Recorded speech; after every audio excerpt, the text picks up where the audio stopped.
Hello dear, Jai Hind. Welcome to my family. दोस्त, आज के इस वीडियो में हम कवर करने वाले हैं पॉलिटी का दूसरा चैप्टर। जैसा कि आप इस वीडियो में देख पा रहे हैं, ये ऑब्जेक्टिव है आशीष पब्लिकेशन का, टारगेट का है। और इसमें मैं आप लोग के कहने के अनुसार ही दोस्त पॉलिटिकल साइंस पढ़ा रहा हूँ। इसके जितने भी ऑब्जेक्टिव क्वेश्चन बनते हैं उन सभी क्वेश्चनों को मैं कवर करा रहा हूँ। मैंने शुरू में हिंदी को उठाया था, लेकिन कुछ दोस्तों का कहना था कि सर सबसे पहले आप पॉलिटिकल साइंस करा लीजिए, ताकि लास्ट में हिंदी ज़्यादा समझ में नहीं आती है तो हिंदी लास्ट में पढ़ के जाएंगे और कर लेंगे।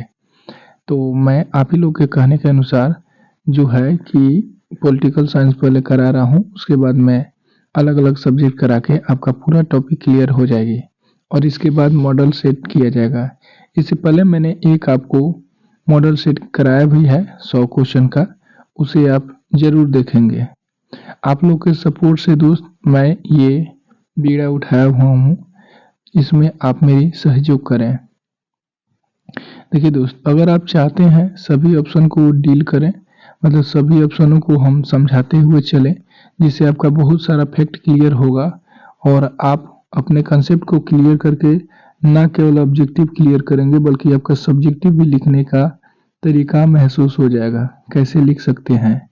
तो उसके लिए आप प्यारा सा कमेंट करें कि सर मुझे सभी ऑप्शनों के साथ समझाएं, ताकि हम एक क्वेश्चन को ही नहीं बल्कि हम एक से अनेक क्वेश्चन को सॉल्व कर सके और यदि उसे सब्जेक्टिव क्वेश्चन में भी लिखना हो तो हम लिख सकें।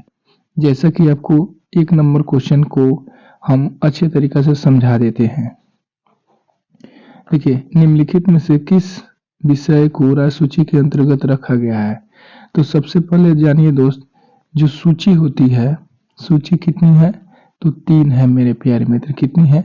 लेकिन अगर अनुसूची की बात कर दें तो अनुसूची जो होती है 12 होती है, ठीक है। तो इसमें जो 7वां अनुसूची है ना प्यारे मित्र, 7वां अनुसूची जो है, ठीक है, 7वां अनुसूची में प्यारे मित्र जो है, 7वां अनुसूची को 3 सूची के अंतर्गत बांटा गया है। कितने? इसमें 3 सूची है, जिसे हम कहते हैं राज्य सूची, ठीक है, राज्य सूची। और दूसरा जो है आपका संघ सूची, संघ सूची, ठीक है, थोड़ा ठीक से लिख देते हैं, संघ सूची। और तीसरा है समवर्ती सूची, ठीक है, यहाँ नहीं आया। और तीसरा कौन सा है? समवर्ती सूची। इसे ध्यान से आप समझेंगे, समवर्ती सूची, ठीक है मेरे भाई, ये आप समझ गए हैं। सूची कितने प्रकार की होती है? 3 प्रकार की, संघ सूची, राज्य सूची और समवर्ती सूची।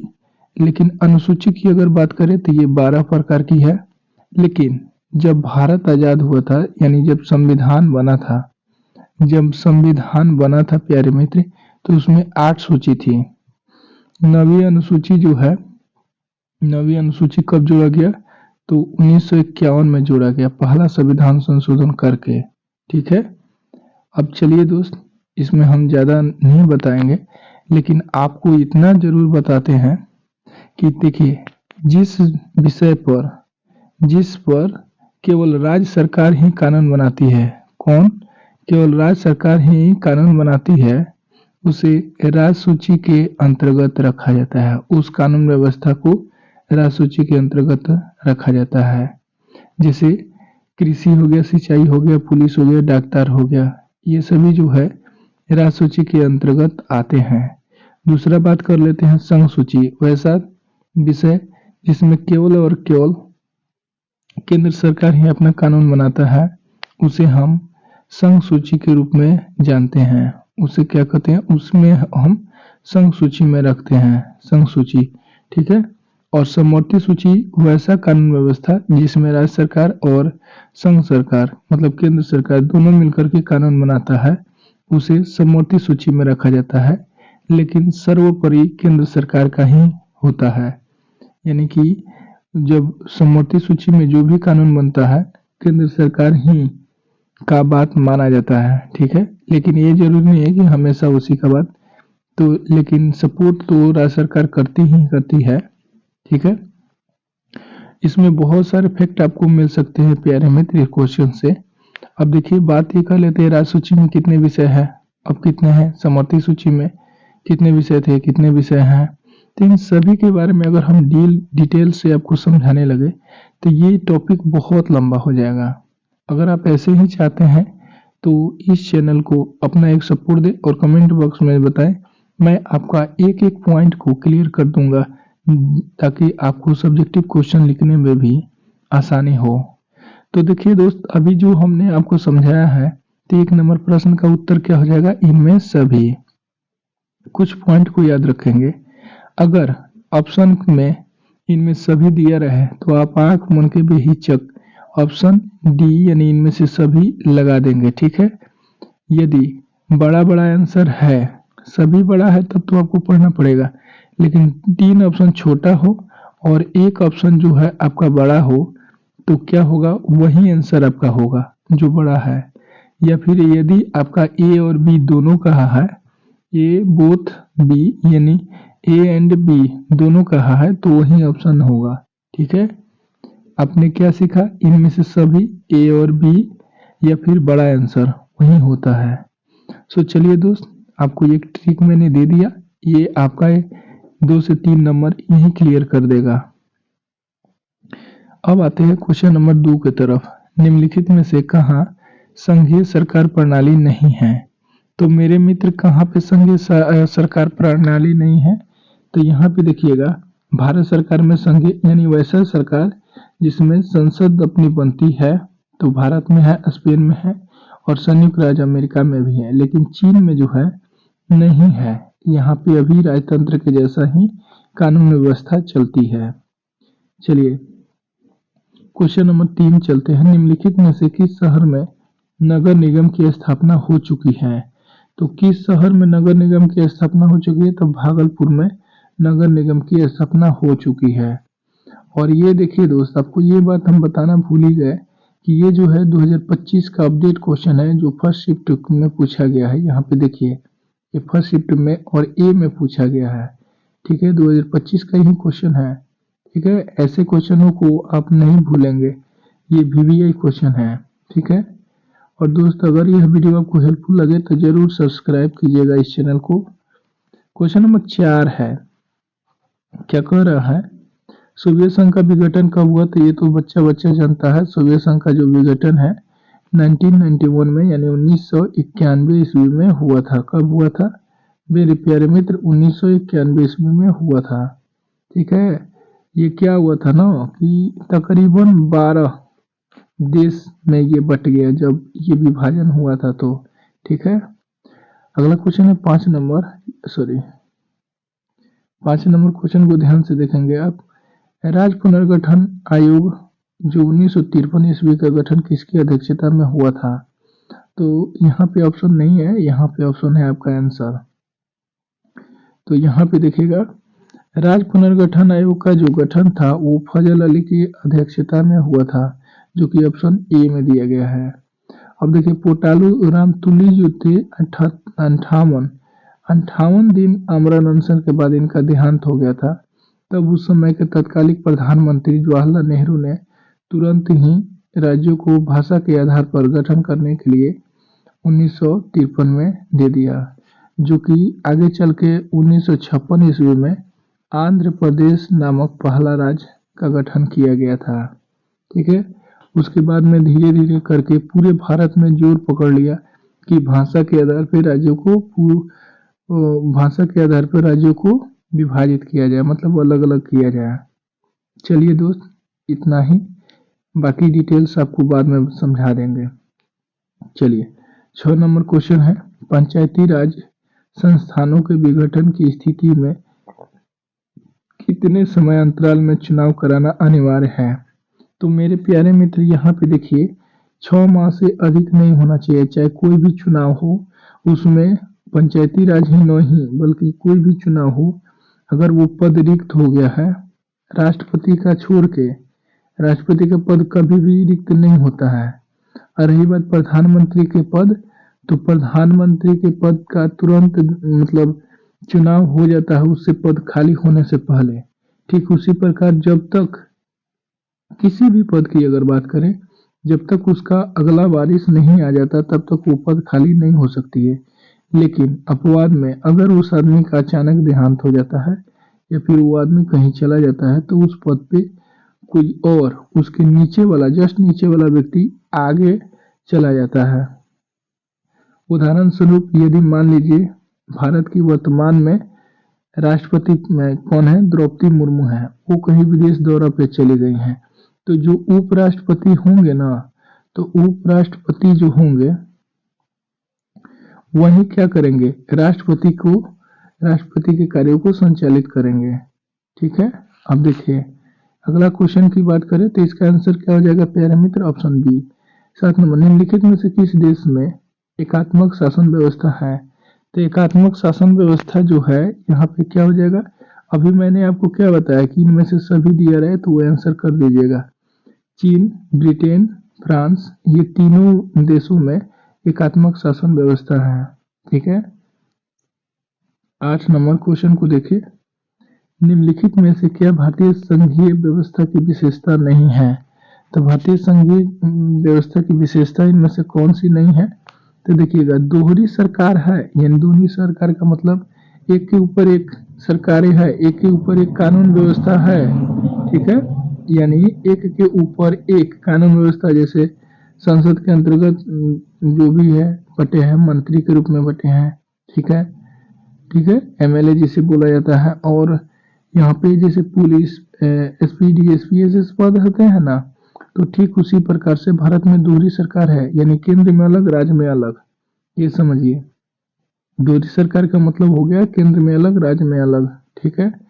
स्वतंत्रात्मक, यहाँ पे देखिए स्वतंत्रात्मक न्यायपालिका, यानी न्यायपालिका पर किसी भी बात का दबाव नहीं दिया जा सकता है कि किसी के दबाव में आके आप जो है हाई कोर्ट है, सुप्रीम कोर्ट है, यानी उच्च न्यायालय और उच्चतम न्यायालय जो है ये किसी के दबाव में आके जो निर्णय है अपना नहीं दे सकती है, किसी को सजा नहीं देती है, बल्कि वो ठोस सबूत के आधार पर ही वो क्या करती है, अपना निर्णय देती है। लिखित संविधान, भारत का जो संविधान है वो लिखित संविधान है। दोहरी नागरिकता, हाँ भारत में जो है दोहरी नागरिकता का व्यवस्था नहीं है, जबकि अमेरिका में है। अगर भारत के कोई भी व्यक्ति किसी अन्य देश में नागरिकता ले लिया है तो स्वतः ही भारत की नागरिकता क्या होगी, खत्म हो जाएगी। प्यारे मित्र समझ गए होंगे। अब देखिए इसका आंसर दोहरी नागरिकता, ऑप्शन डी आंसर हो जाएगा। चलिए 9 नंबर क्वेश्चन है, 73वां संवैधानिक संशोधन निम्नलिखित में से किससे संबंधित है। तो दोस्त 73वां संवैधानिक संशोधन जो है ये पंचायती राज से हो जाएगा।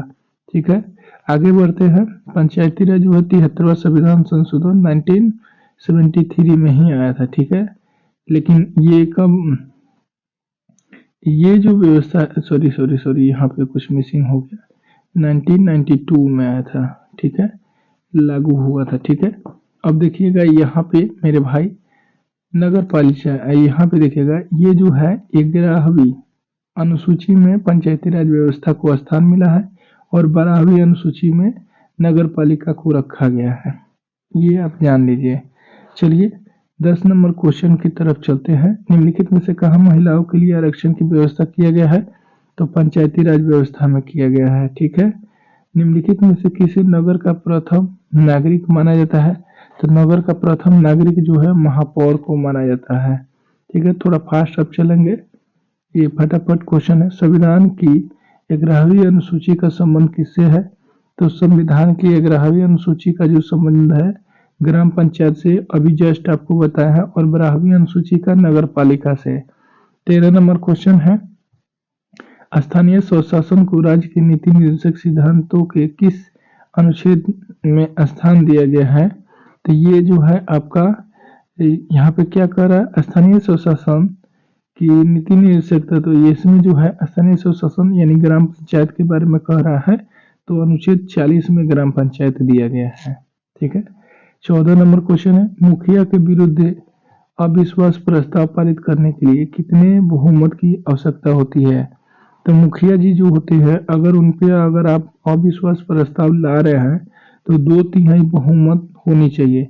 अब इसे 2/3 का मतलब है कि मान लीजिए कि जितनी भी बहुमत है, मतलब जितनी भी बहुमत, जितनी भी उनको सीटें मिली है, मतलब जिस पे वो चुनाव लड़े थे, जितने भी वोट थे, जो भी मेंबर्स है, उनकी उस मेंबर्स में मान लीजिए 10 मेंबर्स है, तो इसे 2/3 बहुमत, यानी 3 3 या 9 यानी 6 जो है, 6 कम से कम उन्हें चाहिए 10 को में 6 को, तभी जाके वो अविश्वास प्रस्ताव पारित हो सकता है, इससे कम पे नहीं होगा।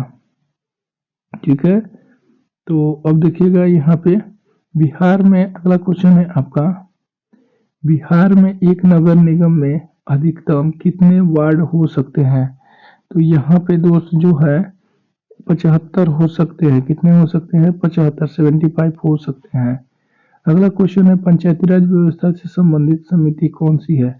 तो पंचायती राज व्यवस्था से जो संबंधित समिति है, ये जो है आपका, जैसे कि अभी आपने क्या बताया मैंने आपको कि ये भी अगर दोनों रहे वो आंसर हो जाता है, बड़ा आंसर हो जाता है, या फिर डी ऑप्शन यानी कि इनमें से सभी हो जाता है। तो यहाँ पे ये भी यानी अशोक मेहता और बलवंत राय मेहता ये दोनों हो जाएंगे, तो सी ऑप्शन इसका आंसर होगा। अब ये नहीं कि ये आंसर हो रहा है तो ये लगा देंगे तो भी सही है, और बी हो रहा है तो भी लगा देंगे तो सही है, ऐसा नहीं है, बल्कि सी ही सही होगा दोनों। अगला क्वेश्चन है 17 नंबर क्वेश्चन क्या है?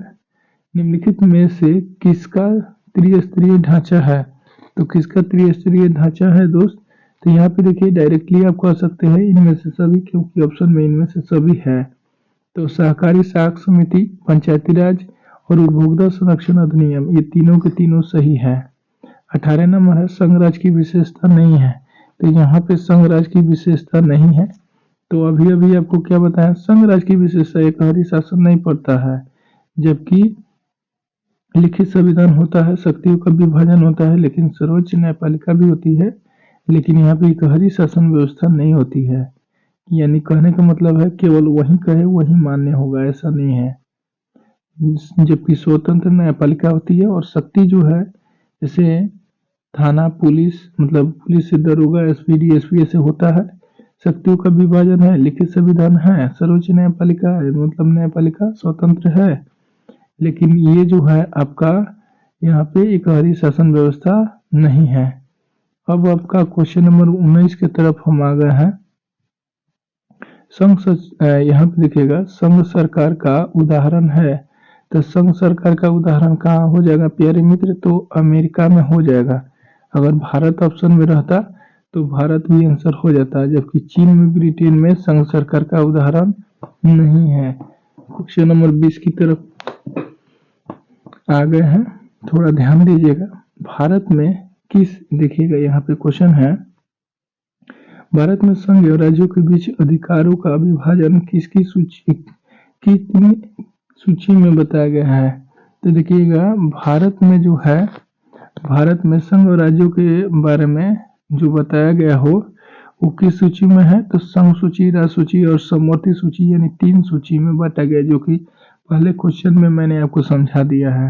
देखिए दोस्त, यही खासियत है कि अगर आप एक क्वेश्चन को पढ़े और कई सारे फैक्ट को आप जान ले, तो इससे कई सारे क्वेश्चन आपका बन सकते हैं। देखिए आपको अभी एक क्वेश्चन फर्स्ट बताया, उसमें से अब तक 2 क्वेश्चन बीच में मिल चुका है।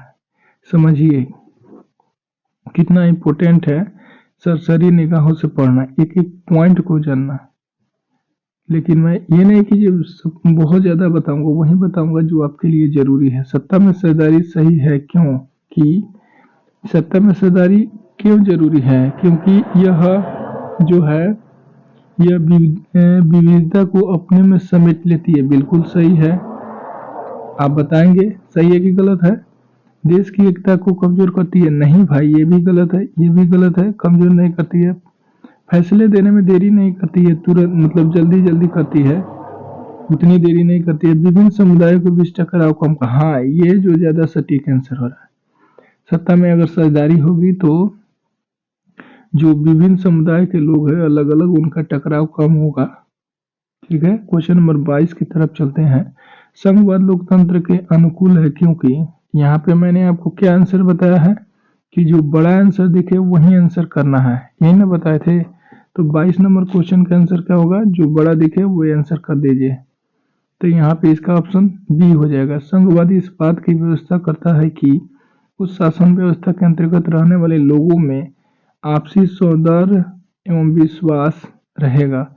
उन्हें इस बात का भय नहीं रहेगा कि एक ही भाषा, संस्कृति और दूसरे धर्म के लोग भी दूसरे पर लादे जाएंगे। यानी इसका ऑप्शन बी आंसर हो जाएगा। 23 नंबर क्वेश्चन में है, सतह में भागीदारी की सर्वोत्तम प्रणाली कहाँ विकसित की गई है? तो इसका जो सर्वोत्तम प्रणाली कहाँ विकसित की गई है दोस्त, तो ये जो है आपका बेल्जियम में विकसित की गई है। ठीक है, बेल्जियम में ये देखी गई है। ठीक है, अगला क्वेश्चन है, बेल्जियम में सत्ता की भागीदारी के संदर्भ में सही बयान क्या है?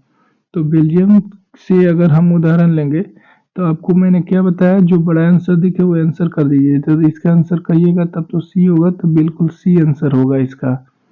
संघीय शासन व्यवस्था अपनाकर देश को भाषा के आधार पर टूटने से वो बेल्जियम सरकार ने, मतलब बेल्जियम के लोगों ने बचाया है। क्वेश्चन नंबर 25, सत्ता में भागीदारी की आवश्यकता कहाँ पड़ती है? तो सत्ता में भागीदारी की आवश्यकता कहाँ पड़ेगी? बड़ा आंसर हो जाएगा क्षेत्र, भाषा, जाति के आधार पर बटे समाज में ये देखने को मिलती है, आवश्यकता पड़ती है। ठीक है, अगला क्वेश्चन है 26 नंबर, संघीय व्यवस्था में सरकार होती है। तो संघीय व्यवस्था में सरकार क्या होती है? बहुदलीय, मतलब अलग अलग पार्टियां जो चुनाव लड़ते हैं ना, तो उसी को बहुदलीय कहा जाता है। ठीक है, जैसे बीजेपी हो गया, रासपा हो गया, भाजपा हो गया, आरजेडी हो गया, जदयू हो गई, इस तरह से ये पार्टियां जो होती है यही होता है। इसे हम क्या कहते हैं? बहुदलीय व्यवस्था कहते हैं। तो भारत में बहुदलीय व्यवस्था है, अमेरिका में बहुदलीय व्यवस्था है, लेकिन चीन में चले जाइए नहीं है। अब अभी 2015 की बात है तो इधर श्रीलंका में भी क्या हुआ, लोकतंत्र बहाल हुआ। अभी नेपाल में भी बहाल हो गया है। ठीक है, नहीं था। 27 नंबर है, लोकसभा में निर्वाचन हेतु कुल सीटों की संख्या कितनी है? तो ये वीवीआई है मेरे भाई, वेरी वेरी इंपॉर्टेंट, इसे 1000% आप याद करेंगे। तो लोकसभा में निर्वाचन हेतु कुल सीटों की संख्या कितनी है? तो 543 है। कितनी है? 543। 530 जो होते हैं दोस्त, 530 जो चुनाव होता है उसके माध्यम से, और बाकी जो होते हैं सेवा के क्षेत्र में, कौन से, मतलब जैसे समाज सेवा कोई किया, कला में, साहित्य में, ऐसे मतलब लोगों को इसमें और चुन के आ जाते हैं लोग। फिल्म के क्षेत्र में ये सभी आता है। ठीक है, 28 नंबर, समवर्ती सूची में रखा जाता है। तो समवर्ती सूची को देखिए, अभी फिर ये क्वेश्चन आ गया। पहला क्वेश्चन से 4 क्वेश्चन अब तक हमको मिल चुका। तो समवर्ती सूची में रखा जाता है तो किसे रखा जाता है? तो केंद्र और राज्य दोनों को रखा जाता है।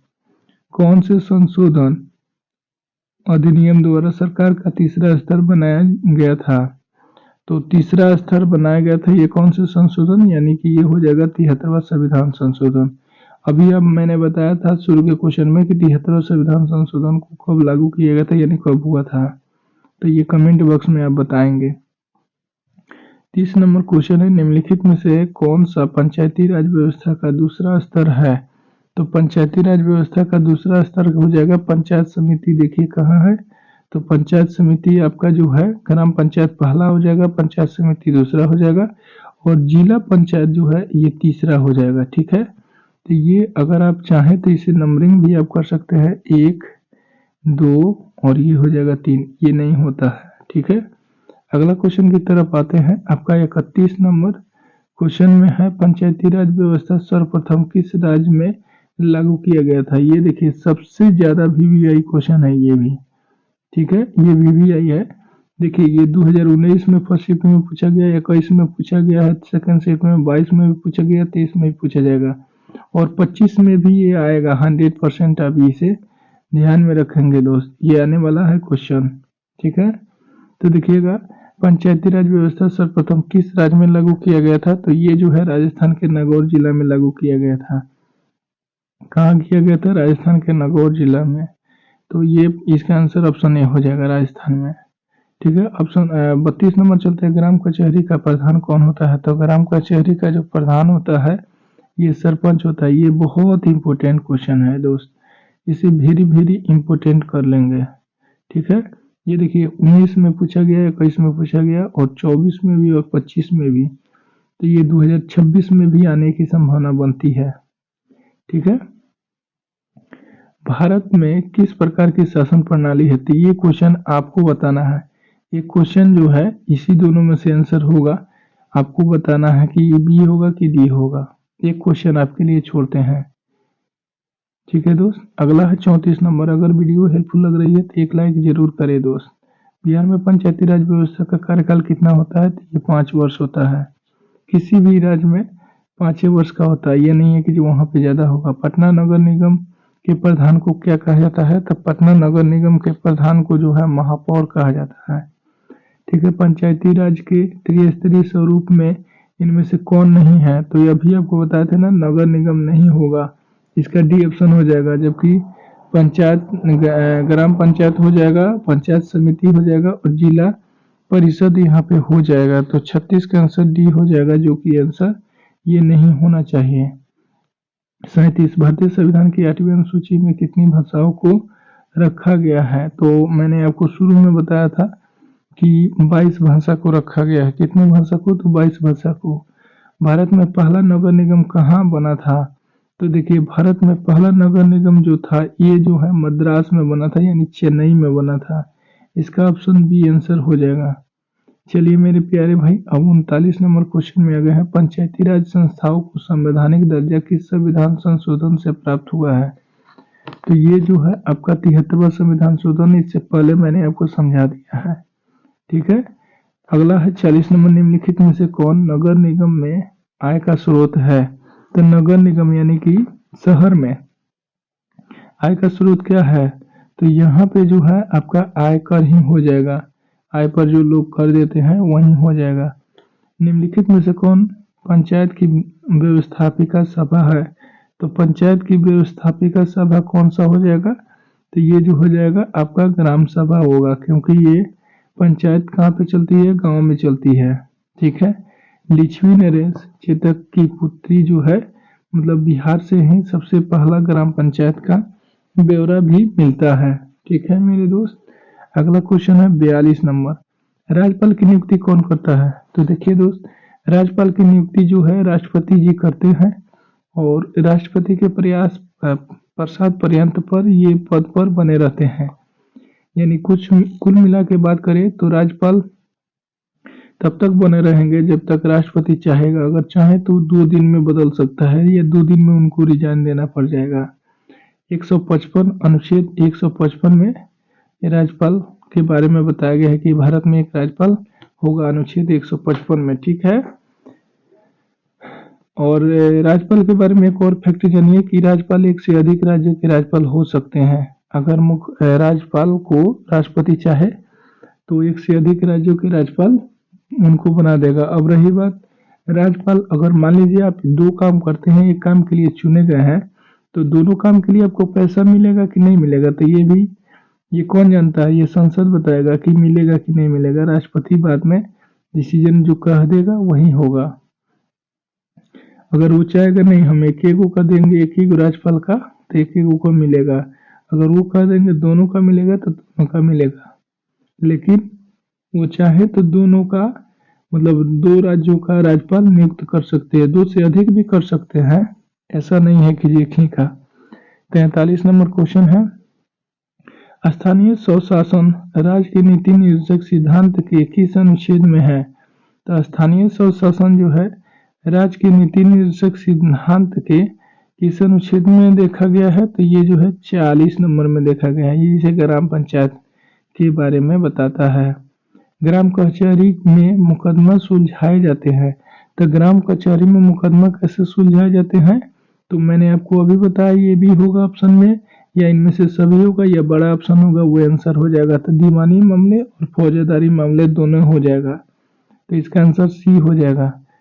45 नंबर, ग्राम पंचायत का प्रधान कौन होता है? तो ग्राम पंचायत का प्रधान कौन होता है? तो मुखिया। इससे पहले आपको सरपंच वाला बताए थे ना, तो सरपंच वाला ये देख लीजिए, उस क्वेश्चन को भी याद कर लीजिएगा। ये कहाँ गया? 32 नंबर क्वेश्चन देख लीजिए। ग्राम कचहरी का जो होता है, ग्राम कचहरी का सरपंच होता है। जबकि यहाँ पे क्या है क्वेश्चन, यहाँ पे जो है ग्राम पंचायत का प्रधान कौन होता है, तो प्रधान ग्राम कचहरी कहेगा तो सरपंच हो जाएगा, लेकिन वही ग्राम पंचायत का प्रधान कहेगा तो यहाँ पे मुखिया जी हो जाएंगे। यानी गांव का पहला मालिक जो है मुखिया होता है, मुखिया के ऑर्डर पे कोई भी काम होता है गांव में। भारत में प्रथम नगर निगम की स्थापना कब हुई थी, तो भारत में प्रथम नगर निगम की जो स्थापना ये कोलकाता में हुआ था, लेकिन अगर वहीं ग्राम पंचायत की बात करें तो ये कौन सा हो जाएगा, लिच्छवी में हो जाएगा, जो कि बिहार में पड़ता है। अगला क्वेश्चन की तरफ चलते हैं। 47 नंबर आपका क्वेश्चन जो है ये क्या कह रहा है, इसे ध्यान से देखेंगे। भारत में अनुसूचित भाषाएं कितनी है, तो भारत में जो है अनुसूचित भाषा की अगर बात करें हम तो ये 22 भाषा है। ठीक है। 1967 ईस्वी में 21वां संविधान संशोधन, देखिएगा दोस्त, 21वां संविधान संशोधन में जो कि 1967 में हुआ था, इस समय सिंधी को जोड़ा गया था। किसको जोड़ा गया था, सिंधी को जोड़ा गया था। ठीक है। बोडो, डोगरी, मैथिली, संथाली। ठीक है। कौन कौन देखिएगा, बोडो, डोगरी, मैथिली और संथाली इसको बोला जाता है। इसको कब जोड़ा गया था, इसे जो दोस्त है इसे लास्ट में 2003 में जोड़ा गया था। ठीक है। और इसमें जो है 1992 में भी 4 भाषा को जोड़ा गया था, मणिपुरी, कुकड़ी, नेपाली को। ठीक है। और एक और भाषा है जो माथा पे नहीं चढ़ रहा है। ठीक है। चलिए अगला क्वेश्चन की तरफ हम चलते हैं। आपका 49 नंबर क्वेश्चन क्या है, पहले 47 नंबर आपका हो गया ना, इसका आंसर 47 का क्या हो जाएगा, 22 भाषा। ठीक है। 14 भाषा का मान्यता प्राप्त किया गया था, लेकिन धीरे धीरे करके अब भारतीय संविधान में कुल 22 22 भाषा को मान्यता दे चुका है भारत सरकार। 48 नंबर क्वेश्चन, निम्नलिखित में से कौन राजसूची का विषय है, तो राजसूची का विषय कौन है, तो यहाँ पे कानून व्यवस्था। दोस्त अगर आप हमसे चाहते हैं कि इसे अच्छे तरीका से एक पॉइंट को पढ़ें ताकि आपका लाइफ भर ये नहीं भूले, मतलब याद रहे, कंपटीशन लेवल में भी ये काम आए, तो आप इस चैनल को जरूर सब्सक्राइब करें और प्यारा सा कमेंट करें। इसके बाद के जो भी वीडियो आएगा उसमें हम एक एक चीज को बारीकी से समझाएंगे ताकि आपका ऑब्जेक्टिव सब्जेक्टिव दोनों क्लियर हो जाएगा। बिहार में किस जिले में सर्वप्रथम नगर निगम की स्थापना की गई थी, तो बिहार में किस जिला में, तो ये पटना में किया गया था। पटना नगर निगम की स्थापना बिहार में सबसे पहले हुआ था। संविधान सभा का गठन कब हुआ था, मेरे प्यारे मित्र देखिए, संविधान सभा का जो गठन हुआ था ये 1946 में किया गया था। ठीक है। कब किया गया था, 1946 में, जुलाई 1946 ईस्वी में इसकी प्रथम बैठक हुई थी। और प्रथम बैठक में सच्चिदानंद सिन्हा को, किसे दोस्त, तो सच्चिदानंद सिन्हा को, देखिएगा सच्चिदानंद सिन्हा जी को जो है इनका पहला अध्यक्ष बनाया गया था संविधान सभा का। लेकिन क्या थे ये, अस्थायी थे दोस्त, क्या थे, अस्थायी थे। लेकिन स्थायी अध्यक्ष किसे बनाया गया, डॉक्टर राजेंद्र प्रसाद को बनाया गया। ठीक है। 6 दिसंबर को ये बने थे, 9 दिसंबर को वो बने थे। अब देखिएगा संविधान सभा की प्रथम बैठक हो गया 1946 में। जिला परिषद का कार्यकाल कितने वर्षों का होता है, तो देखिएगा 51 नंबर, जिला परिषद का जो कार्यकाल होता है ये भी 5 वर्ष का होता है। ये तो ऐसा ही क्वेश्चन भी करेगा 5 साल वाला, ये ध्यान रहे आपको कि अगर वर्ष पूछ दे तो 6 माह या फिर 5 साल आपको याद रखना है। निम्नलिखित में से कौन सा नगर निगम का प्रमुख होता है, तो नगर निगम का जो प्रमुख होता है महापौर होता है। ये क्वेश्चन दोबारा रिपीट कर गया, ये 2023 में सेकंड शिफ्ट में पूछा गया है। निम्नलिखित में से ये क्वेश्चन आएगा, इसे मत भूलिए आप मेरे प्यारे मित्र, ये आएगा। निम्नलिखित में से कौन सा विषय समवर्ती सूची में शामिल है, तो देखिए ये पहला क्वेश्चन से रिलेटेड है। समवर्ती सूची में कौन है, तो शिक्षा जो है ये समवर्ती सूची का विषय है, यानी केंद्र सरकार और राज्य सरकार अपने अनुसार से इस पर कानून बना सकता है। 54 नंबर, राष्ट्रवादियों और यूके सरकार के बीच कब समझौता हुआ था? तो राष्ट्रवादियों और यूके सरकार के बीच में 1998 में समझौता हुआ था प्यारे मित्र। अगला क्वेश्चन की तरफ हम चलते हैं। आपका जो अगला क्वेश्चन है ध्यान से देखेंगे क्या है। 55 नंबर, संविधान का अनुच्छेद 40 किसमें है? तो ग्राम सभा के बारे में बताया गया है, तो इसका जो है स्थानीय स्वशासन आंसर हो जाएगा ऑप्शन सी।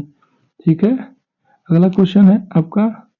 अगला क्वेश्चन में क्या है? 56 नंबर, वेस्ट इंडीज में संघ की स्थापना कब की गई थी? तो वेस्ट इंडीज में जो संघ की स्थापना जो है वो 1958 को किया गया था। कब किया गया था? 1958 को किया गया था। 57 नंबर क्वेश्चन है 57, निम्नलिखित में से कौन संघों के एक साथ आने का उदाहरण नहीं है? तो संघों को एक साथ आने का उदाहरण इनमें से कौन नहीं है? तो ये भारत है जो कि नहीं है। निम्नलिखित में से कहाँ एकात्मक शासन व्यवस्था है? तो कहाँ पे एकात्मक शासन व्यवस्था है प्यारे मित्र? तो ये जो है आपका कहाँ पे हो जाएगा? इंग्लैंड में देखने को मिलता है। कहाँ? इंग्लैंड में देखने को मिलता है। अगला क्वेश्चन है 59, स्थानीय स्वशासन को संविधान के किस अनुच्छेद में रखा गया है? तो स्थानीय स्वशासन को भारतीय संविधान के 40 भाग रखा गया, अनुच्छेद 40 में रखा गया, जिसे ग्राम पंचायत कहा जाता है। 60 नंबर क्वेश्चन जो है आपका, निम्नलिखित के अलावा अन्य कितनी भाषाओं को संविधान के अनुसूची भाषा के रूप में मान्यता प्राप्त है? तो ये जो है आपका 60 नंबर प्रश्न का आंसर आप तो खुद बता सकते हैं, जैसे कि इसमें कितना है? तो 21। ठीक है, हिंदी के अलावा यानी हिंदी को जोड़िएगा तो टोटल 22 भाषा हो जाएगा। यानी हिंदी के अलावा अन्य कितनी भाषाओं को संविधान के अनुसूचित भाषा के रूप में मान्यता प्राप्त है? 21। ये तो आप बिना देखे हुए अब आंसर बता सकते थे सुन के, क्योंकि टोटल 22 भाषा है। कितनी भाषा है प्यारे मित्र? 22 भाषा है। जब हिंदी को छोड़ दीजिएगा तो 21 बचेगा। इसमें क्या याद करना है? ये कंसेप्चुअल क्वेश्चन है, और ये देखिए पिछला साल 2024 में पूछा भी गया है। अगला क्वेश्चन है, थोड़े से और क्वेश्चन है दोस्त, थोड़ा सब्र कर लीजिए, और अगर अब तक एक लाइक नहीं किया है तो लाइक जरूर करें और अपने दोस्तों को भी जोड़ें। मुद्रा बैंकिंग संचार जैसे मामले किस सूची में रखा गया है? तो मुद्रा बैंकिंग और संचार ये जो है संघ सूची का विषय है दोस्त। इसका आंसर ऑप्शन ए हो जाएगा। ठीक है, 62 नंबर क्वेश्चन की अगर बात करें तो 62 नंबर को ध्यान से देखेंगे प्यारे मित्र। निम्नलिखित में से किसकी नियुक्ति राज्य सरकार करती है? तो किसकी नियुक्ति राज्य सरकार करेगी? नगर आयुक्त की नियुक्ति जो है राज्य सरकार करती है। गठबंधन की सरकार बनाने की संभावना निम्नलिखित में से किस व्यवस्था में होती है? तो गठबंधन की सरकार तभी बनती है जब उन्हें पूर्ण बहुमत नहीं मिलती है। तो 73 का आंसर अब ऑप्शन के अकॉर्डिंग अगर चले हम, तो ये देखिए बहुदलीय व्यवस्था जहाँ पे होती है ना, तो वहाँ पे गठबंधन की सरकार होती है, क्योंकि एक पार्टी की पूर्ण बहुमत नहीं मिलती है। पूर्ण बहुमत का मतलब होता है आधा से एक ज़्यादा। मान लीजिए जो है बिहार की पंचायती लोकसभा का जो चुनाव होता है 243 सीटों पर होता है ना प्यारे मित्र, तो 243 का आधा से एक ज़्यादा, यानी इसमें से भाग देंगे 2 से। किससे भाग देंगे प्यारे मित्र? 243 में 2 से भाग देंगे, तो ये कितना हो जाएगा? 1, 2 और 1 आएगा, यानी 121 तो आपका बराबरी पर हो गया। ठीक है, और इसमें एक और जोड़ देंगे, यानी 22, 122 सीटें आपको मिलनी चाहिए बहुमत की सरकार बनाने के लिए कम से कम। ठीक है, इसके बाद में 122 से जितना अधिक मिले वो आपके लिए अच्छा है। तो बहुदलीय इसका आंसर हो जाएगा ऑप्शन सी। कार्यपालिका पदाधिकारी की नियुक्ति कहाँ की जाती है? तो कार्यपालिका पदाधिकारी की जो नियुक्ति है वो कहाँ पे? तो नगर परिषद में की जाती है। इसका आंसर ऑप्शन डी हो जाएगा। कार्यपालिका पदाधिकारी की नियुक्ति कहाँ की जाएगी? तो ये जो है नगर परिषद में इसका आंसर हो जाएगा। ठीक है मेरे प्यारे दोस्त, अगला क्वेश्चन की तरफ हम चलते हैं। अब आपका 65 नंबर क्वेश्चन पे आ चुका है। 65 नंबर क्वेश्चन है, संविधान की 12वीं अनुसूची का संबंध किससे है? तो 12वीं अनुसूची का जो संबंध है नगर निगम से है। तो यहाँ पे ऑप्शन के अकॉर्डिंग अगर बात करें तो ये क्या हो जाएगा, 65 का आंसर जो है नगर पालिका का कार्य क्षेत्र से है, न कि नगर निगम के आय स्रोत से नहीं है। नगर पालिका से तो है लेकिन क्या है, कार्य क्षेत्र से है, यहाँ पे आय के स्रोत से नहीं है, क्योंकि आय के अंतर्गत ये कि उसके सारी कार्य आ जाएंगे ना। यानी कि देखिए एक बात जान लीजिए कि नगर पालिका में कितने विषय है, 18 विषय है। ये VVI है मेरे मित्र, इसे याद रखेंगे, ये हर एग्जाम में पूछता है। नगर पालिका में कितने विषय है, 18 विषय है, और 29 विषय जो है ग्राम पंचायत में, यानी कि 11वीं अनुसूची में कितने विषय है। देखिए दोस्त, इसे अच्छे तरीके से समझिए। 11वीं अनुसूची की बात करें, 11वीं अनुसूची में जो दोस्त है, 11वीं अनुसूची में टोटल 29 विषय को रखा गया है, जो कि राज्य सरकार का विषय है, मतलब राज्य सूची आता है इसमें। ग्राम पंचायत यानी गांव के लोगों के लिए कुल 29 विषय बांटा गया है, जबकि वहीं 18 विषय नगर पालिका को दिया गया है। ठीक है, अगला क्वेश्चन की तरफ हम आते हैं। आपका अगला क्वेश्चन है 66 नंबर, देखिएगा ध्यान से क्या कह रहा है। संविधान सभा का गठन कब किया गया था, तो ये तो अभी क्वेश्चन हो चुका। संविधान सभा का जो गठन है 1946 में किया गया था पहली बार। ठीक है, अब देखिएगा संविधान सभा का अंतिम बैठक कब हुआ था, ये कमेंट बॉक्स में आप बताएंगे। अगर इन सभी क्वेश्चनों को जानना चाहते हैं तो इस चैनल को अपना एक सपोर्ट जरूर देंगे। 67 नंबर, लोकतांत्रिक विकेंद्रीकरण का सुझाव निम्नलिखित में से किसने दिया, तो लोकतांत्रिक विकेंद्रीकरण का जो सुझाव है ये बलवंत राय मेहता समिति के द्वारा दिया गया था। बलवंत राय मेहता समिति का गठन कब किया गया था, तो 1900 कितने में किया गया था, 1959 में किया गया था शायद, 1959 ही इसका आंसर हो जाएगा। और यहाँ पे जो है अशोक मेहता समिति 1977 में हो जाएगा। अशोक मेहता समिति कब हो जाएगा, 1977 में हो जाएगा। इनका गठन कब तब किया गया था। क्वेश्चन नंबर 68 है, अरे क्या भाग गया। कौन सा संवैधानिक, यहाँ पे देखिएगा, कौन सा संवैधानिक संशोधन नगर पालिका स्वशासन संबंधित है, तो ये तो हो जाएगा आपका नगर पालिका 74वां और ग्राम वाला 73वां हो जाएगा। तो इसका आंसर ऑप्शन बी हो जाएगा। समर्थित सूची के विषयों पर कानून बनाने का अधिकार कौन है, ये देखिए अब तक 6 क्वेश्चन आपको मिला फर्स्ट क्वेश्चन से, बहुत इंपॉर्टेंट है। तो ये जो है ए और बी मैंने बताया था ना कि अगर जब पता ना चले ये भी दोनों रहे तो आप दोनों लगा देंगे। तो समर्थित सूची में राज्य सरकार भी कानून बनाती है और संघ सरकार भी कानून बनाती है, तो इसका ऑप्शन सी हो जाएगा। 70 नंबर, सरपंच का निर्वाचन कौन करता है, तो सरपंच का जो निर्वाचन है वो ग्राम सभा के सदस्यों के द्वारा किया जाता है, क्योंकि वही वोट दे करके उन्हें सरपंच, मुखिया, वार्ड बीडीसी ये सब बनाते हैं, गांव के लोग ही चुनते हैं उन्हें। ठीक है, उनका चुनाव होता है 5 साल के लिए। ठीक है, यानी सरपंच का चुनाव कितने साल के लिए होता है, 5 साल के लिए।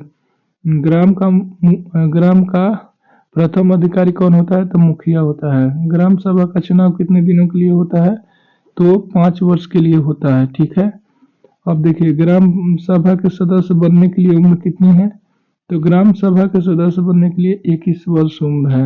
वोट देने की उम्र कितनी है, तो वोट देने की जो उम्र है वो 18 वर्ष है, जबकि ग्राम सभा का सदस्य बनने के लिए 21 वर्ष है, और चुनाव लड़ने के लिए भी आपका कम से कम 21 वर्ष होनी चाहिए। ठीक है, चलिए दोस्त 71 नंबर क्वेश्चन है आपका, किस देश में संघात्मक शासन व्यवस्था नहीं है, तो संघात्मक शासन व्यवस्था कहाँ पे नहीं है, तो ये चीन में नहीं है, जबकि भारत, बेल्जियम और स्विट्जरलैंड में है। तो इसका आंसर क्या हो जाएगा, ऑप्शन बी चीन हो जाएगा। ठीक है मेरे प्यारे दोस्त, इसका आंसर आपका चीन हो जाएगा। ठीक है, अगला क्वेश्चन है 72 नंबर, निम्नलिखित में से किस देश में प्रत्यक्ष लोकतंत्र पाया जाता है, तो प्रत्यक्ष लोकतंत्र जो है आपका स्विट्जरलैंड में पाया जाता है। कहाँ पाया जाता है, स्विट्जरलैंड में पाया जाता है। चलिए क्वेश्चन नंबर 73 है, जो कि इसका इस टॉपिक का लास्ट क्वेश्चन है। आपातकाल की घोषणा कौन करता है, तो आपातकाल की जो घोषणा है वो आपका राष्ट्रपति करता है। ठीक है, लेकिन लिखित परामर्श पे, संसद के लिखित परामर्श के जो संसद अगर जो है कह दे आपातकाल लागू करिए तो आपातकाल लागू राष्ट्रपति कर सकता है, अपना लिखित दे देगा और जिस जगह पे भी राष्ट्रपति शासन लगाना हो वहाँ पे लागू हो जाता है। राष्ट्रपति शासन में क्या होता है कि वहाँ पे केंद्र सरकार का अधिकारी ज़्यादा कार्यरत हो जाते हैं, इन्वॉल्व हो जाते हैं, राज्य सरकार की वैल्यू घट जाती है। ठीक है, तो राष्ट्रपति शासन भी लगता है और राज्यपाल शासन भी लगता है, इस पर आप ध्यान रखेंगे। तो दोस्त आज के वीडियो में इतना ही रहने देते हैं और अगला वीडियो जो है आपका लोकतंत्र में प्रतिस्पर्धा एवं संघर्ष 3 नंबर क्वेश्चन है, इसे हम नेक्स्ट वीडियो को कवर करेंगे। और आप जो है 3 नंबर जो है टॉपिक का जितने क्वेश्चन आंसर बनते हैं उन सभी को अब बना के रखेंगे। फिलहाल मैं 4 क्वेश्चन आपके लिए छोड़ के जा रहे हैं, ये चारों क्वेश्चन का आंसर आपको बताना है। दोस्त ये वीडियो आपको कैसा लगा, इस वीडियो पर अपना राय जरूर दें कमेंट बॉक्स के माध्यम से, और आप किस प्रकार से वीडियो ज़्यादा रुचिकर समझते हैं उसे भी कमेंट बॉक्स के माध्यम से बताएं, और यह वीडियो कैसा लगा ये भी बताएं। चलिए दोस्त, अंत तक वीडियो देखने के लिए आपको तहे दिल से बहुत बहुत धन्यवाद देता हूँ। थैंक यू, और आपका पढ़ाई और अच्छे से हो और सफल हो आप।